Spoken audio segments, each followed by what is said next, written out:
हम सब कहते हैं त्रिवेणी संगम, तीसरी कहां है? क्या यह केवल आस्था है या इतिहास का कोई भूला हुआ अध्याय? कुंभ मेले में करोड़ों लोग जुटते हैं, हमें हजारों वर्ष पीछे जाना होगा। आज इसे घग्गर हाकरा पैलियो चैनल कहा जाता है। थार के रेगिस्तान में विलीन हो गई। प्रयागराज का संगम आज भी त्रिवेणी क्यों कहलाता है? प्रयाग केवल संगम नहीं रहा, वह त्रिवेणी संगम बना रहा, क्योंकि जो सबसे मूल्यवान है वो हमेशा आंखों से दिखाई नहीं देता।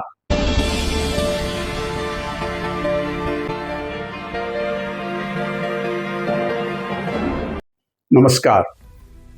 क्या आपने कभी सोचा है जब आप प्रयागराज जाते हैं तो आपको दिखाई देती हैं केवल दो नदियां, एक दूध सी उजली गंगा, दूसरी गहरी शांत यमुना। लेकिन हम सब कहते हैं त्रिवेणी संगम, तीसरी कहां है?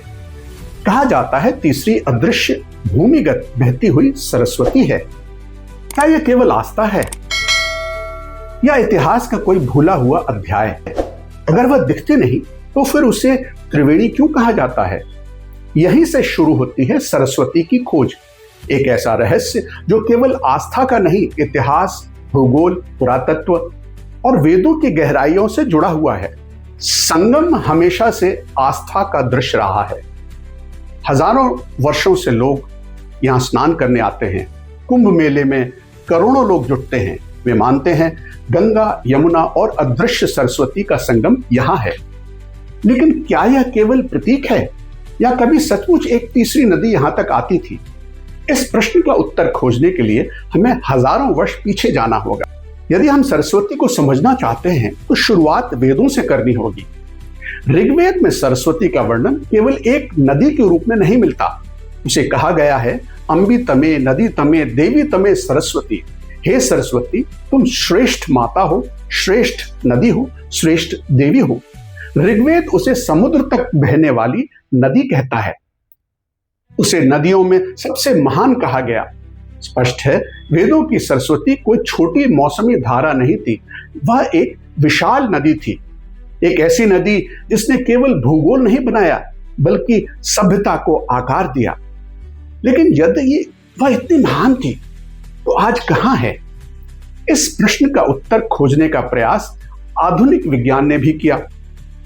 20वीं शताब्दी में जब उपग्रह तकनीक विकसित हुई तो वैज्ञानिकों ने उत्तर पश्चिम भारत और पाकिस्तान के रेगिस्तानी क्षेत्रों में एक विशाल सूखे नदी पट की पहचान की। आज इसे घग्गर हाकरा पैलियो चैनल कहा जाता है और यहीं से कहानी और रोचक हो जाती है। इस सूखे नदी पट के किनारे सैकड़ों पुरातात्विक स्थल मिले, राखी गढ़ी, कालीबंगन, बनवाली और अनेक। इनमें से कई स्थल उस सभ्यता के थे जिसे हम पहले केवल सिंधु घाटी सभ्यता कहते थे। लेकिन जब बड़ी संख्या में नगर इस सूखी नदी के किनारे मिले तो अनेक इतिहासकारों और शोधकर्ताओं ने इसे सिंधु सरस्वती सभ्यता कहना शुरू किया। शोधकर्ता माइकल डेनिनो सहित अनेक विद्वानों ने यह दिखाया कि यह सूखा नदी पट उसी विशाल नदी का अवशेष है जिसका वर्णन वैदिक साहित्य में मिलता है। अचानक वेद, पुरातत्व और उपग्रह चित्र एक दूसरे से संवाद करते दिखाई देने लगे।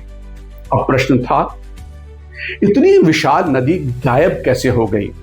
उत्तर भूगोल में छिपा है। लगभग 4 से 5 हजार साल पहले हिमालयी क्षेत्र में भूगर्भीय परिवर्तन हुए। नदियों के मार्ग बदलने लगे। सतलुज पश्चिम की ओर मुड़ गई और यमुना पूर्व की ओर। यहीं सरस्वती की नियति बदल गई, क्योंकि प्राचीन काल में यमुना की कुछ धाराएं पश्चिम की ओर बहकर सरस्वती को जल प्रदान करती थी। अर्थात जिस यमुना को हम आज गंगा की सहायक नदी के रूप में जानते हैं, वह कभी सरस्वती के विशाल नदी तंत्र का भी हिस्सा रही थी। फिर धरती के भीतर हुए परिवर्तनों ने उसका मार्ग बदल दिया। यमुना पूर्व की ओर मुड़ी और गंगा से आ मिली। सतलुज भी सरस्वती से अलग हो गई। कल्पना कीजिए, यदि किसी नदी के जीवनदायी स्रोत को ही उससे छीन लिया जाए तो उसका क्या होगा? धीरे धीरे सरस्वती का प्रवाह कम हुआ, वह मौसमी बन गई, फिर क्षीण होती गई और अंततः थार के रेगिस्तान में विलीन हो गई। लेकिन कहानी यहीं समाप्त नहीं होती। यह परिवर्तन इतना महत्वपूर्ण था कि उसकी स्मृति हमारे ग्रंथों में भी संरक्षित रही। महाभारत में सरस्वती के किनारे अनेक तीर्थों का उल्लेख मिलता है। बलराम की तीर्थ यात्रा का वर्णन मिलता है, जहां वे सरस्वती के तटों के साथ यात्रा करते हैं। लेकिन महाभारत में एक स्थान का उल्लेख और भी रोचक है, विनाशना। वह स्थान जहां सरस्वती अदृश्य हो जाती है। इसका अर्थ क्या है?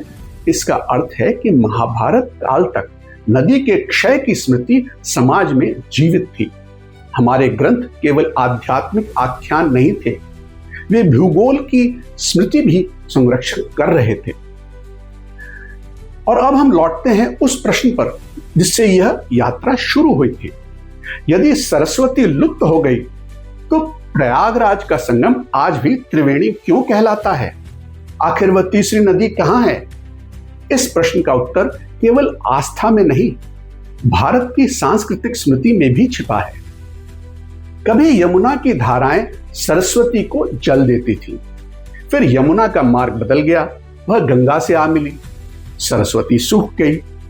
लेकिन हमारे पूर्वज उस संबंध को भूले नहीं।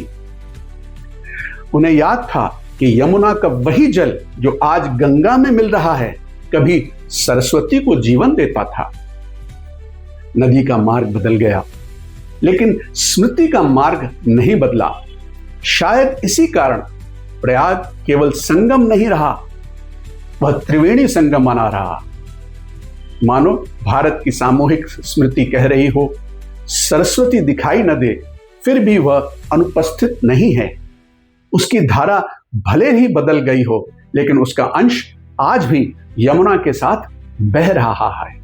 संगम पर मिलती हैं केवल दो नदियां नहीं, मिलती हैं तीन काल धाराएं, एक वर्तमान की, एक भूगोल की और एक स्मृति की। शायद इसी कारण करोड़ों लोग वहां केवल गंगा और यमुना को नहीं देखते, वे सरस्वती को भी अनुभव करते हैं। समय के साथ सरस्वती केवल एक नदी नहीं रही, विज्ञान, वाणी और संस्कृति की अधिष्ठात्री बन गई। यह कोई संयोग नहीं है। जिस नदी के किनारे सभ्यता विकसित हुई, खेती हुई, नगर बसे, व्यापार फला फूला, वही भारतीय मानस में ज्ञान की देवी बन गई। जैसे जल जीवन देता है, वैसे ही ज्ञान चेतना देता है। और शायद इसीलिए जब भौतिकी नदी लुप्त हुई तो वह सांस्कृतिक और आध्यात्मिक रूप में और अधिक प्रखर हो गई। त्रिवेणी केवल इतिहास नहीं है, एक गहरा प्रतीक है, एक गहरा जीवन दर्शन भी है। गंगा आस्था और शुद्धि की धारा, यमुना भक्ति और प्रेम की धारा, सरस्वती ज्ञान और विवेक की धारा। जब जीवन में ये तीनों मिलते हैं तभी संतुलन बनता है, तभी जीवन पूर्ण होता है। और शायद इसीलिए सरस्वती अदृश्य है, क्योंकि जो सबसे मूल्यवान है वो हमेशा आंखों से दिखाई नहीं देता। अब अगली बार आप संगम जाएं तो केवल दो नदियां मत देखिए, उस तीसरी नदी को भी याद कीजिए जिसने कभी भारत की सभ्यता को पोषित किया था, जो वेदों में गूंजती है, जो महाभारत में दिखाई देती है, जिसके किनारे नगर बसे, जो भूगोल से लुप्त हुई लेकिन स्मृति से नहीं। सरस्वती शायद केवल एक नदी नहीं है, वह एक स्मरण है कि भारत की सभ्यता मिट्टी में जितनी बहती है उतनी ही चेतना में भी बहती है। और यही है त्रिवेणी और सरस्वती का सच्चा रहस्य। हमारे साथ जुड़े रहिए, जानते रहिए और जगाते रहिए, क्योंकि जानेगा भारत तभी तो जागेगा भारत। जय भारत।